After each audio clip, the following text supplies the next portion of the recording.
അനധികൃത സ്വത്ത് സമ്പാദന കേസിൽ പി വി അൻവറിനെ എൻഫോഴ്സ്മെന്റ് ഡയറക്ടറേറ്റ് ചോദ്യം ചെയ്തു. ചോദ്യം ചെയ്യലിൽ വിവരങ്ങൾ നൽകിയെന്ന് പി വി അൻവർ. വിജിലൻസ് കേസിന്റെ തുടർച്ചയായാണ് E D case. Team Pinarayi സത്തിനെതിരെ UDF-നൊപ്പം ശക്തമായി ഉണ്ടാകുമെന്നും പി വി അൻവർ പ്രതികരിച്ചു. ആ പ്രതികരണത്തിൽ എൻഫോഴ്സ്മെന്റ് ഡയറക്ടറേറ്റിന് ഇങ്ങനെ അന്വേഷിക്കാനുള്ള ഒരു കേസ് ഉണ്ടാക്കി കൊടുക്കാൻ വേണ്ടിയിട്ടുള്ള ഒരു കള്ളക്കേസ് എടുത്തത് കേരളത്തിലെ വിജിലൻസാണ്. അതിൻ്റെ രാഷ്ട്രീയം ഞാൻ പറയാതെ തന്നെ നിങ്ങൾക്കറിയാം.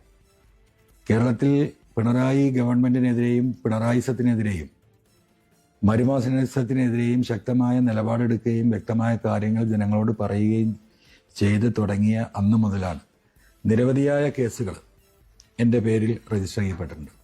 അതിലൊന്ന് മാത്രമാണിത്. ദീപക് ദർബടം കോഴിക്കോട് വിശദാംശങ്ങളുമായി ചെയ്യുന്നു. DD, ഈ പറഞ്ഞ പോലെ കേരള ഫിനാൻസ് കോർപ്പറേഷനിലെ വായ്പാ തട്ടിപ്പുമായി ബന്ധപ്പെട്ടാണ് ഇ ഡി ചോദ്യം ചെയ്യൽ. ആ ചോദ്യം ചെയ്യലും ഇ ഡി കേസുമൊക്കെ പിണറായിയുടെ ഗൂഢാലോചനയുടെ ഭാഗം അല്ലെങ്കിൽ ഇടത് സർക്കാരിന്റെ ഭാഗമാണ് അല്ലെങ്കിൽ ഗൂഢാലോചനയുടെ ഭാഗമാണെന്ന രാഷ്ട്രീയ ആരോപണമാണ് പി വി അൻവർ ചോദ്യം ചെയ്യലിന് ശേഷം ഉയർത്തുന്നത്.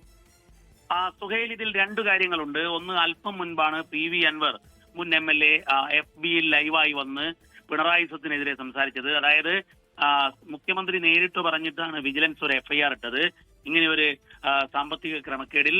എന്നാൽ അതിനെ തുടർന്ന് ED കേസെടുത്തിരിക്കുന്നു, EDയുടെ അന്വേഷണം നടക്കുന്നു, അവരോട് ഞാൻ പറയാനുള്ളതെല്ലാം പറഞ്ഞിട്ടുണ്ട് എന്നുള്ള നിലയിൽ പറഞ്ഞുകൊണ്ടാണ് അദ്ദേഹം UDF ടീമിനൊപ്പം നിന്നുകൊണ്ട് പിണറായിക്കെതിരായ മരുമകനിസത്തിനെതിരായ പോരാട്ടം തുടരുമെന്നൊക്കെ അദ്ദേഹം രാഷ്ട്രീയമായി പതിവായി പറയുന്നത് പോലെ FB ലൈവിലൂടെ പറഞ്ഞത്.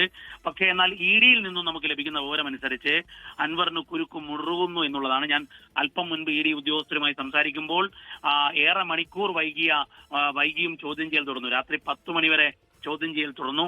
അതിൽ ഈ അനധികൃത സ്വത്ത് സമ്പാദനം നടന്നു എന്നതിലേക്ക് കാര്യങ്ങൾ എത്തുന്നു എന്നുള്ള സൂചനകളാണ് ലഭിക്കുന്നത്. വിശദാംശങ്ങൾ ലഭ്യമായിട്ടില്ല. അതിൽ ഏറ്റവും പ്രധാനപ്പെട്ട കാര്യം 5 വർഷം കൊണ്ട് രാജ്യത്ത് സാമ്പത്തിക മാന്ദ്യമുള്ള സമയത്ത് സ്വത്തുക്കൾ ഇത്രയധികം ഇരട്ടിയായത് എങ്ങനെയാണ്, കോടികളുടെ വർധനവാണ് ഉണ്ടായിരിക്കുന്നത്, ആ വർധനവ് എങ്ങനെ ഉണ്ടായി എന്നതിന് മതിയായ ഉത്തരം നൽകിയിട്ടില്ല എന്നുള്ളതാണ് പറയുന്നത്.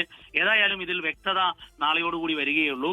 പക്ഷേ അൻവറിനെ ഇനിയും ചോദ്യം ചെയ്യും എന്നുള്ള സൂചനകൾ ഈ ഘട്ടത്തിൽ ലഭിക്കുന്നു. എന്നാൽ അതേ സമയത്ത് അൻവർ ഫേസ്ബുക്ക് ലൈവിൽ വന്ന് കൃത്യമായി ഇതൊരു രാഷ്ട്രീയ ഗൂഢാലോചനയാണ് എന്നുള്ള നിലയിലുള്ള പരാമർശമാണ് നടത്തിയിരിക്കുന്നത്. സുഹൈൽ, ദീപക് ദർബടമാണ് കോഴിക്കോട് വിശദാംശങ്ങൾ നൽകിയത്. എന്തായാലും ഇ ഡി വൃത്തങ്ങൾ ലഭിക്കുന്ന വിവരമനുസരിച്ചാണെങ്കിൽ ഈ പറഞ്ഞതുപോലെ പി വി അൻവറിന് കുരുക്ക് മുറുകുകയാണ്.